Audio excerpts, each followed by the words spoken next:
کسی عالم کے پاس چلے جائیے، کسی پیر کے پاس چلے جائیے، کسی فقیر کے پاس چلے جائیے، وَإِذَا سَأَلَكَ عِبَادِي عَنِّي، اللہ نے تجھے اور مجھے یہ کلیہ دیا، جب میرے بندے میرے بارے میں سوال کریں فَإِنِّي قریب، میں رب ان کے قریب ہوں۔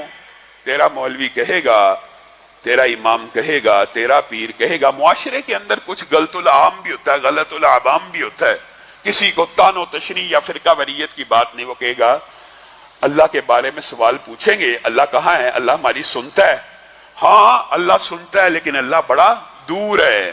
اللہ تک پہنچنے کے لیے ایک سیڑھی چاہیے، ایک وسیلہ چاہیے، ایک طریقہ چاہیے، ایک راستہ چاہیے، ایک ذریعہ چاہیے۔ اللہ کہہ رہا ہے انی قریب، میں قریب ہوں، مولوی کہہ رہا ہے نہیں اللہ دور ہے، اللہ کہہ رہا ہے میں قریب ہوں، مولوی کہہ رہا ہے نہیں دور ہے۔ اللہ تو کہہ رہا ہے میں قریب ہوں اور مولوی کہہ رہا ہے نہیں اللہ دور ہے۔ اللہ تو دور ہے، تیرے تک پہنچنے کے لیے جیسے کہ بادشاہ کا وزیر ہوتا ہے، یہ ہوتا ہے، وہ ہوتا ہے، یہ باتیں کہاں سے آئی ہیں؟ امن یجیب المضطر اذا دعا، کون ہے جو پریشان حالوں کی پریشانیوں کو دور کر سکتا ہے؟ افی اللہ شک، کیا تمہیں اللہ کے بارے میں بھی شک پڑ گیا کہ اللہ بھی نہیں سنتا؟ وہ رب جس کی نظر سے اس دھرتی کا ایک ذرہ اوجل نہیں۔ قرآن پاک کی آیت سنی ہوئی ہے نا کہ جہاں پہ پتا گرتا ہے اللہ تعالیٰ کو اس پتے کے گرنے کی جگہ وہ بھی معلوم، جس وقت ٹوٹ کے گر رہا ہے وہ بھی معلوم، جتنا سفر درخت سے لے کر زمین تک کر رہا ہے وہ بھی معلوم ہے۔ ایک مخلوق میں سے اس کا ایک جز پتا زمین پہ گرتا ہے، اللہ کو معلوم ہے کہاں گرنا ہے، کس جگہ گرنا ہے، کتنے بجے ٹوٹا ہے، کتنے بجے زمین کو لگنا ہے۔ لیکن اللہ کو یہ نہیں پتا معاذ اللہ کہ اس کے بندے نے ہاتھ اٹھائے ہوئے ہیں اور وہ رب کے سامنے گریہ زاری کر رہا ہے، آہو بکا کر رہا ہے، رو رہا ہے اور اس رب کو پکار رہا ہے۔ اللہ کو وہ دعا اور ندا کا پتہ نہیں چلا، اس کے لیے اللہ کو واسطے وسیلے ذریعے کی ضرورت ہے۔ لیکن پتہ گر جائے گا، اس کی خبر ہے۔ جب تو اللہ کو منانے کے لیے، اللہ کو راضی کرنے کے لیے، اللہ کو کی عبادت کرتے ہوئے اللہ سے مانگے گا، تب اللہ کو پتہ نہیں چلے گا۔ میرے بھائیوں، یہ ایک لمبا چوڑا باب ہے، اس کے حوالے سے بھی انشاءاللہ اگر موقع ملا تو گفتگو کریں گے، نہیں تو رات کے دروس میں آپ سب ساتھی شرکت کریں۔ جو میرے بھائی باہر کھڑے ہیں ان سے گزارش ہے کہ وہ اوپر چلے جائیں، اوپر ابھی ہال میں جگہ ہوتی ہے اور آپ سامنے بیٹھ جاتے ہیں۔ میرے بھائیوں، اللہ رب العزت نے دعا کو عبادت کا ہے، دعا عبادت کا فعل ہے، بلکہ بعض احادیث میں مخ العبادہ، عبادت مغز ہے، دعا مغز ہے عبادتوں کا، دعا مومن کا ہتھیار ہے، دعا مومن کا ہتھیار ہے، دین کا ستون ہے۔ اللہ کی عبادت کرنے میں اللہ کو بڑا پسند ہے۔ ایک عام فہم مثال دے کے اپنی بات کو آگے بڑھاؤں گا۔ میرے بھائیو، آپ کا ایک والد ہو، ایک والدہ ہو، آپ ہر وقت اس کی تعریف کرتے رہیں اور باپ آواز دے، آپ لبیک کہیں، باپ آواز دے، آپ اس کو جوتی پہنائیں، باپ آواز دے، آپ اس کی ایک ایک بات کو مانتے ہوں، اور پھر کبھی آپ اپنے باپ سے 10 روپے مانگ لیں، 20 روپے مانگ لیں، یہ مفہوماً سمجھانے کی کوشش کر رہا ہوں۔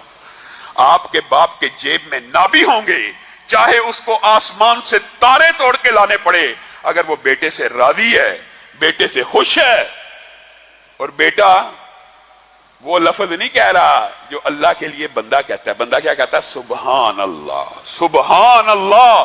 بندہ تو اللہ کے بارے میں یہ الفاظ کہتا ہے۔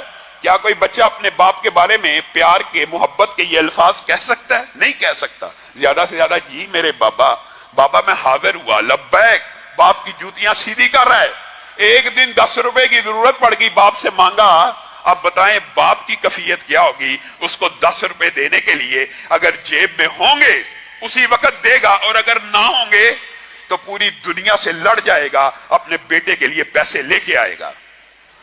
آپ نے اللہ کے بارے میں کیا سمجھا کہ اللہ سے آپ نے کوئی چیز کی گزارش کی ہے، کوئی چیز کی درخواست کی ہے، کس کے ساتھ؟ پہلے حمد بیان کی ہے، پھر درود پاک پڑھا ہے، پھر سبحان اللہ کہا ہے، پھر الحمدللہ کہا ہے۔ اللہ کو اتنی تعریفیں کرنے کے بعد اللہ کو کہا ہے اللہ مجھے 10 لاکھ دے دے، اللہ میری فلاں پریشانی دور کر دے۔ یہاں پہ باپ کی جیب میں ہو تو باپ تو فوراً دے دے، اور جس کے پاس کل کائنات کے خزانے ہیں تجھے کس نے وہم ڈالا ہوا ہے کہ وہ عطا نہیں کرے گا؟ تجھے وہم ہے۔ محمد الرسول اللہ صلی اللہ علیہ وسلم نے اسی ضمن میں مجھے اور آپ کو سمجھانے کے لیے ایک حدیث بیان کر دی کہ ہو سکتا ہے کسی کے دماغ میں مغالطہ ہو، میری یہ ضرورت بہت بڑی ہے، اللہ کے پاس شاید یہ چیز موجود نہیں ہے، اللہ شاید یہ عطا نہیں کر سکتا۔ نبی کریم صلی اللہ علیہ وسلم نے کہا آدم اور ان کے تمام بیٹے، آدم اور ان کے تمام بیٹے، حضرت آدم سے لے کے قیامت تک، اس وقت دنیا میں 7 ارب انسان اس وقت موجود ہیں، ہر 100 سال میں اگر اتنے انسان موجود رہے ہیں، آپ ان کی آبادی کا حساب لگا دیں، پہلے کے اعتبار سے کم بھی ہوں گے، آئندہ قیامت تک کتنے انسان آنے ہیں، اربوں خربوں انسان دنیا میں آ چکے ہیں۔ محمد الرسول اللہ صلی اللہ علیہ وسلم ارشاد فرماتے ہیں آدم سے لے کے قیامت تک جتنے انسان پیدا ہونے ہیں وہ ایک قطار میں کھڑے ہو جائیں، اور آدم آئیں تمہارے رب کے خزانوں میں۔ تم کیا سمجھتے ہو تمہارا رب تمہاری مشکلات دور نہیں کر سکتا، مصیبتیں پریشانیاں دور نہیں کر سکتا؟ تم نے اپنے رب سے لگائی نہیں لو، تم نے اپنے رب کے سامنے ہاتھوں کو پھیلایا نہیں ہے۔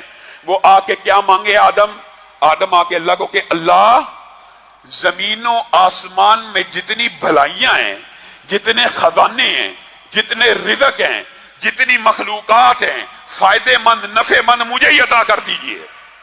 اللہ تعالیٰ آدم کو زمین و آسمان کے سارے خزانے، ساری نفع مند چیزیں، ساری بھلائیاں عطا کر دے۔ آدم کا دوسرا بیٹا ہے یہی کہ، تیسرا ہے یہی کہ، اللہ عطا کرتا چلا جائے۔ آدم کے سارے بیٹے قیامت تک پیدا ہونے والے یہ اللہ سے مانگتے چلے جائیں اور اللہ دیتا چلا جائے۔ حدیث کے الفاظ ہیں جب آخری بیٹا بھی مانگ کے فارغ ہو اللہ اس کو بھی آدم ہی جتنا عطا کر دیں، یعنی ہر ایک کو اتنا عطا کرتے چلے جائیں۔ تو اللہ کے خزانوں میں اتنی کمی واقع نہیں ہوتی جتنی تم سوئی سمندر میں ڈبوتے ہو اور اس کو نکالتے ہو، اس کے اوپر ایک قطرہ لگا ہوتا ہے، وہ قطرہ جب سمندر سے جدا ہو جاتا ہے تو سمندر میں کتنی کمی واقع ہوتی ہے، تمہارے رب کے خزانوں میں اتنی بھی کمی واقع نہیں ہوتی۔ پھر بھی کسی اور سے مانگنا ہے، پھر بھی در در کی ٹھوکریں کھانی ہے، پھر بھی کسی کے آگے رکوع کرنا ہے، پھر بھی مخلوقی کی عبادت کرنی ہے۔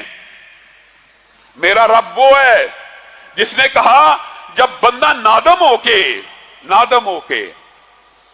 چاہے گناہ کرتا ہو، پچھلے جمعے آپ کے سامنے رکھا، نادم ہو کے یا اپنی ضرورت کے لیے نادم ہوا ہو تب بھی اپنی ضرورت کے لیے ہاتھوں کو اٹھا دے۔ یہ ہاتھوں کو اٹھانا صحیح حدیث سے یہ کیا انداز ہے؟ اس کا مطلب یہ ہے اللہ تیرے در کے منگتے ہیں، تیرے در کے بھکاری ہیں، اللہ ان ہاتھوں میں خیر کو ڈال۔ جب بندہ ہاتھوں کو اٹھا لیتا ہے تو تمہارا رب اتنا کریم ہے، اتنا کریم ہے، اتنا کریم ہے، اس کو یہ ہاتھ خالی لٹاتے ہوئے حیا آتی ہے، چاہے بندے کے عمل جیسے بھی کیوں نہ ہو۔ اس بندے نے میرے سامنے ہاتھ پھیلا دیے، میں تو عطا کرنے والا ہوں، کس سے مانگ رہا ہے؟ میں رب سے، اور میں اس کے ہاتھوں کو خالی لٹا دوں؟ یہ ممکن نہیں ہے۔ یہ آپ کو وسوسہ ہے، ہماری دعائیں نہیں سنی جاتی، ہماری دعائیں قبول نہیں ہوتی۔ محمد الرسول اللہ صلی اللہ علیہ وسلم نے یہ وہم، یہ اشکال بھی دور فرما دیا کہ بندے کی دعائیں اس وقت تک قبول ہوتی رہتی ہیں جب تک وہ جلدی نہیں کرتا اور یہ لفظ نہیں بول دیتا میری دعائیں قبول نہیں ہوتی۔ اے بندے، یہ کیوں کہا محمد الرسول اللہ صلی اللہ علیہ وسلم نے کہ جب تک بندہ یہ نہیں کہتا میری دعائیں قبول نہیں ہوتی تب تک اس کی دعا سنی جاتی ہے، لیکن جب بندہ یہ اعلان کر دیتا میری دعا نہیں سنی جاتی تو اس کی پھر دعا نہیں سنی جاتی۔ اس کی وجہ کیا ہے؟ کبھی غور کیا اس حدیث پہ؟ اس کی وجہ یہ ہے تو نے تو خود الہ کا، اللہ کا انکار کر دیا، تو نے تو اللہ کے بارے میں یہ گمان کر لیا کہ اللہ دیتا نہیں ہے, اللہ سنتا نہیں ہے, اور جس کی رب نہیں سنتا پھر گلی گلی پھرتا رہے, پھر در در کی ٹھوکریں کھاتا رہے, جتنے مرضی وسیلے واسطے ڈالتا رہے. جس کی رب نے نہیں سننی اس کی کوئی نہیں سن سکتا. حدیث کے یہ بھی الفاظ موجود ہیں, پوری دنیا جمع ہو جائے ایک بندے کو نقصان پہنچانے کے لیے, ایک بندے کو, پوری دنیا جمع ہو جائے ایک بندے کو نقصان پہنچانے کے لیے, اور اللہ تعالیٰ اگر اس کی حفاظت کرنا چاہیں تو اس کو کوئی نقصان نہیں پہنچا سکتا, کوئی نقصان نہیں پہنچا سکتا. اور تو اپنے منہ سے ہی کہہ دیتا میری سنی نہیں جاتی. اگر رب نے نہیں سننی تو پھر کس نے سننی ہے؟ یہ وہم, یہ اشکال بھی آج کے بعد دور کر لیجئے.